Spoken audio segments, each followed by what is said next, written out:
if you're scripting, and Konnan, you know this better than anybody, just because of how much writing and everything you've done.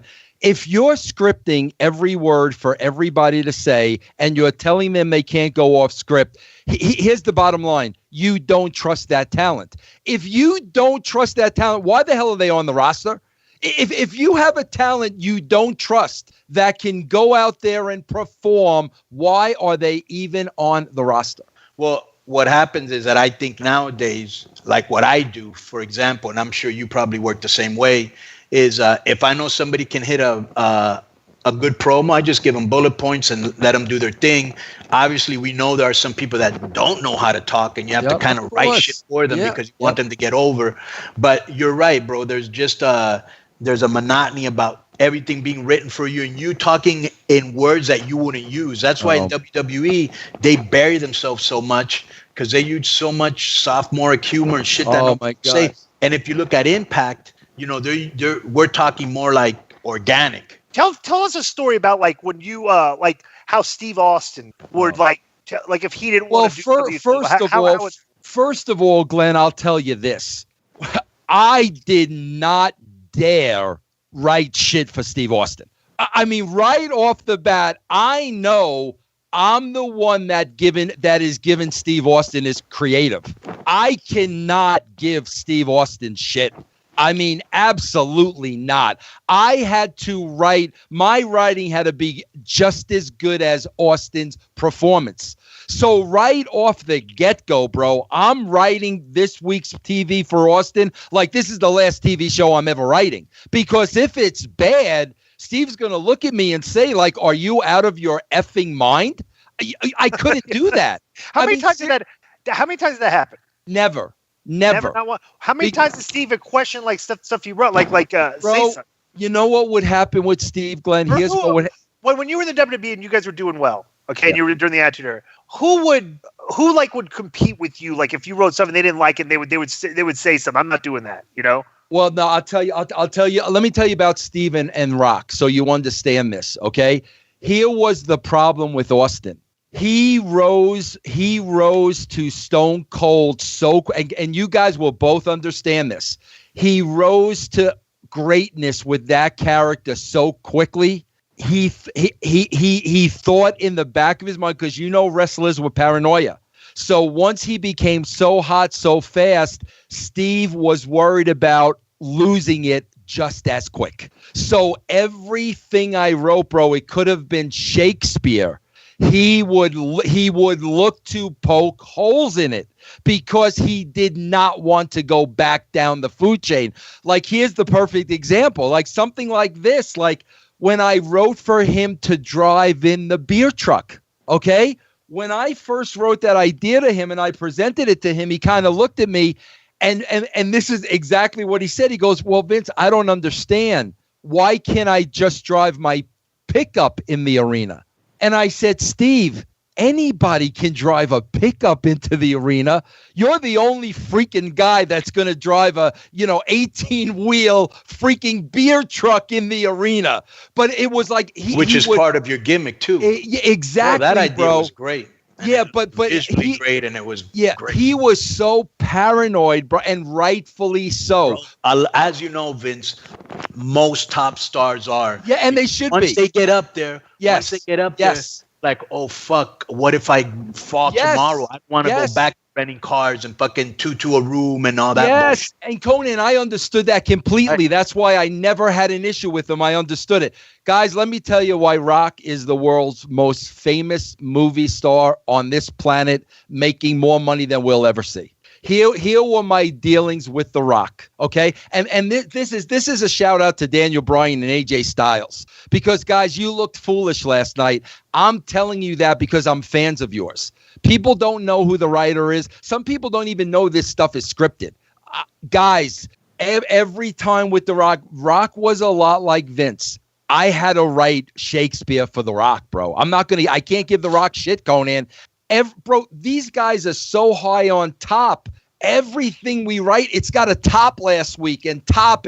You can't bring these guys down. Right. So first of all, bro, like I would write Rock's script. Maybe I would be done by Thursday. I would send it to Rock immediately. Immediately. So usually by Friday, he would call me asking questions about everything. Like if there was anything I didn't understand, okay, Vince, why am I doing this? Explain this to me. Where is this going? He would ask all the questions. Now, by the time I saw him on Monday, okay, hey, he used to call me Rudy Poo all the time. Rudy Poo, come over here. Right. I go over to see him. Bro, here's what Rock would do. Bro, Vince, this is great, man. I love this. I mean, this is great. But what if we added this? And what if we did this? The way he presented it, Konnan, was a gentleman and clearly not wanting to step on my toes, clearly not wanting to defend me. And Konnan, when a talent approaches you that way, you're going to do what they want because they respect you.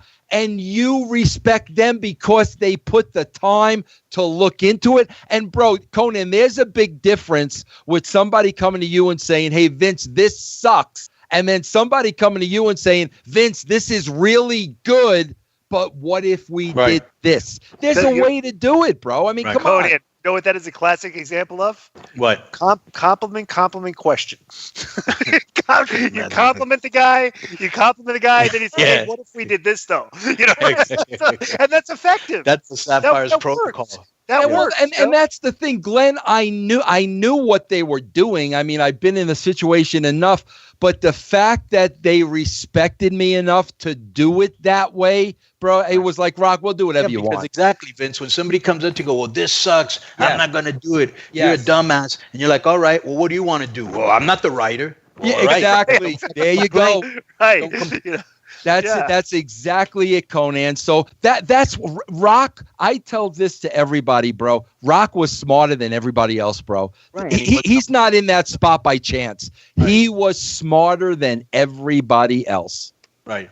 Yeah, and that's one of the things. We were doing this watch along, and it was Rock versus Hogan, and me and Disco were just like, look at how the people turn on the Rock, and most people, when the crowd turns on you, they turn on the crowd, and Rock never turned on the crowd. Yeah. He was smart enough to understand what was going on and not be a mark. Brilliant, man. And brilliant. he had the thing. He didn't turn on the crowd, but he just did because some guys are just good at this. The facial expressions. He was getting aggravated. Why you got, it's all right. Yeah. But it's good stuff. But that's guys like that are one in a million. And the other thing that we were discussing on the watch-alongs was something that you brought up, that a lot of the dirt sheet writers are purists, and you're right, because there has to be something given for the way you make an audience react. Like Hacksaw Jim Duggan never had any great matches in WCW, but I'll be damned if he didn't have the loudest pops every time he came out and did the ho. But let me tell you this, because we discussed this, Vince, one time, and people were talking about how basically the people that read the sheets get misperceptions about how good a worker people are. Because if you're not having a quote unquote good match, and I said, but what they don't realize is they're watching all the televised matches, okay, and the televised matches are all they see. I go, but they don't go on the road 200 days a year with us and have those 125 house shows that we do, where you're in front of a tough crowd. Okay. And you're going out there and you're working your ass off and doing a bunch of moves and, taking a million bumps, and the crowd is not reacting. Right. Then all of a sudden, 3 or 4 matches in the show, the crowd's dead. Jim Duggan comes out there and the roof goes off the building. Yep. They're in it. It gets the crowd and everything. And the people that went to that show and paid to see the show, when they go, hey, what was the best match? At the end, they go Hacksaw Jim Duggan. Yep. You know what I'm saying? But the sheet guys will look at that. Oh, that was a 1-star match, or that was a. It's like, no, we're here performing for the people that paid money to come see it, and if they're satisfied, then you had a good match. You know what I'm saying? That doesn't matter how many stars it got. You know what I'm saying? So it's like, there's always that thing that people don't take into account. You always want that charismatic guy, because, as you know, Vince, that can save a show sometimes. Not everybody can be charismatic. You're always going to have, more guys that can wrestle. Than you always find that charismatic guy, the guy that connects with the crowd. You know what I'm saying? Yeah. Hey guys, what has happened? And this is what I'm a big fan of Don Callis. I haven't spoken to him in a long time, but I'm a big fan of his. This is what has been happening like the last 10 years, and I hope Don Callis is smarter than this. Okay, bro? He's doing this angle with Austin Aries. Whether it's a shoot or a work, it doesn't matter.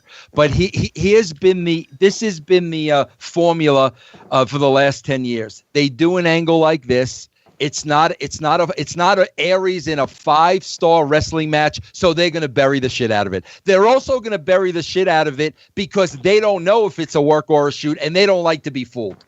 Okay? Right. So they're going to bury the shit out of it because this isn't wrestling, and they don't understand it because they don't want to be worked. And what has happened in the past, bro, Dixie Carter was known for this. Bro, the internet would bury it for 1 week or 2 weeks, and she would want us to kill the angle. And both of you guys know with this angle between Aries and Callis, the success of the angle is going to be how long they play it out. You're not going to get this angle over in a week or in 2 weeks. The consistency of the angle is going to get it over. But we've gotten ourselves in a position now where we literally let those guys dictate to us what we're going to put on TV and what we're not going to put on TV. I just hope Dawn can freaking ignore it because Dawn's smart enough. Aries is not an idiot that if they played this out over time, it could really be something. Right. Remember when they did the very first time the Hardys did the broken stuff? They all buried it. Oh, they buried it. Yep. Yeah. But they stuck with it, and it turned out to be the greatest thing TNA's done in however many years, and it moved on to the WWE. So that's where they should take their lesson from. All these guys buried. They buried the spot through the table and all that stuff they did in the first thing. That ended up taking TNA from, over 400,000 viewers from like 280,000 when they did the special on it. That's where they need to learn from. What was the name of that show that they did, the Hardy Compound? When they did the Final Deletion, Delete or Decay, and I think there was a third one too. Is there any truth to the fact that you and JoJo reenacted that whole thing with your toys? No comment. I don't have a Senior Benjamin action figure, so we couldn't do it correctly. Hey, bro, don't laugh. I swear to God, I would buy a Senior Benjamin action figure. I would buy that. Yeah. I would Disco would buy it and then build a wall. But I think actually it's not a bad idea. Could you imagine? That would be great. You just gave me a great idea. Is that I'm going to build like a Lego wall and get all the Lucha Libre action figures and throw them over the wall. Hey, Joe, you better edit that out, Joe. Edit that out. Right. They're going to call you, Joe. They're going to call you sponsors. Let me ask you a question. They're going to call you sponsors. Joe, edit that out. Take it from somebody who knows. Yeah. What is the deal with you? You got off of Twitter. You said you were coming back. But back. What I happened? know the truth about that, Konnan. Can I tell you the absolute truth? Because we're businessmen, Konnan, right? We're businessmen. You told me the truth on this, so I'm going to call you out if it's not the actual truth. Konnan, I swear to God, I got so fed up with these imbeciles on Twitter. I'm like, I can't do this anymore. Konnan, I swear to you, within the first 24 hours that I was off of Twitter and then to 48, I was off for a little while. Konnan, my business went down every single day. Konnan, promoting my show is just as important as the show. Right. And if I'm not doing it like every 2 hours, every day, you can literally see a drop in business. I mean, as a shoot. And I was like, holy shit, bro, either I put up with these freaking people or I go out of business. Well, This is how I look at it. It's almost like when you're on the highway and you always have like my wife, she kind of gets like road rage. Like if she's very, very quiet, polite, but like if somebody cuts in front of me, my wife's like that too, Konnan. Yeah, my wife's like that too. Some fucking crazy guy's gonna come out of the fucking car and shoot us because I keep reading shit like that. I keep reading. So I almost look at it, well, you either one, don't get on the highway and don't go to work, but you know you're gonna have to deal with these guys, or don't get on Twitter and lose some of your business because you're gonna have to deal with these guys. There's obviously a part of even though I like to troll people, but there's obviously like a big segment out there that's just kind of like haters and shit, and they're gonna be out there, and you can either block them or ignore them.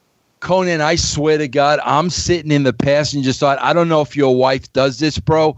Bro, she'll start beeping the horn. Yeah, bro. And I'm like, are you out? I'm like, are you out of your freaking mind? Like, you have no idea who you're beeping the horn on. I'm the same exact way, bro. Well, let me tell you, because see how Disco told you that I'm always reading the paper? Yeah. Two things that I read in the paper a lot that now ever since I've read it, I kind of now, it's always in my mind. Just motherfuckers getting out of their car or getting off of their fucking motorcycle because somebody, beeped them or, flipped them off or whatever and just beating them up. Or here's another one. I read this a lot. When you pull over to the side of the highway, like to change your tire, or even when a cop stops you to give you a ticket, you should see how many people on the highway run those people over. Bro, if I ever pull over, I'm afraid to get out of the car now. Jeez. Yeah. Yeah, man. I'm telling you. It's almost like when I remember the first time I went bungee jumping, I was like, fuck, I wonder if anybody's ever fallen off of this shit. No, I would have heard of it, right? So I went and I did the bungee jump. And then all of a sudden one day I went on YouTube and I saw these fucking accidents. And I was like, fuck this. And I've never gone back on it. Yeah, it's crazy, bro. My wife's the same way, man. Yeah. So where can we find you, Vince? You could find me, like I said, guys, russosbrand.com if you want to sign up to the Realm Network. And again, man, I want to, like you guys, man, I don't pull any punches. The Westwood One format is very, very important to us, that platform. So Truth with Consequences, bro, it drops every Saturday night at midnight. That's when the new show drops. We just did a great show, man, on Shawn Michaels. And I have so much insight into Shawn and so many things I never spoke about before, and that's going to be Saturday's show. So, man, that's cool. Check it out. Jeff, where can we find you? You got some stuff going on, too, on your own, don't you? Yeah, you can follow me on Twitter at JeffLane22, russosbrand.com as well, and I have my own Patreon at patreon.com/JeffLane22. What type of stuff is on your Patreon? I do Raw reviews and SmackDown reviews, and I do them in like 10 minutes or less. And all I do is pick apart the writing where it needs to be picked apart. Like, I don't focus on the wrestling matches. That's not my forte. I'm not a trained wrestler, so I don't pretend to be an expert on the in-ring. So I just attack the writing where it needs to be attacked, put over something if need be. But I go through the whole show in less than 10 minutes because, honestly, there's really not much to talk about in a 3-hour episode. With the success of Zack Ryder and his podcast, why don't you include some playing with your toys on the Patreon and get some video of that, or even get comments from them from what they thought of. Yeah, me and Joe can do a live Skype play session. Listen, we don't play with the toys, all right? We interact with them. Oh, that's right. You interact with the action figures, exactly. Right?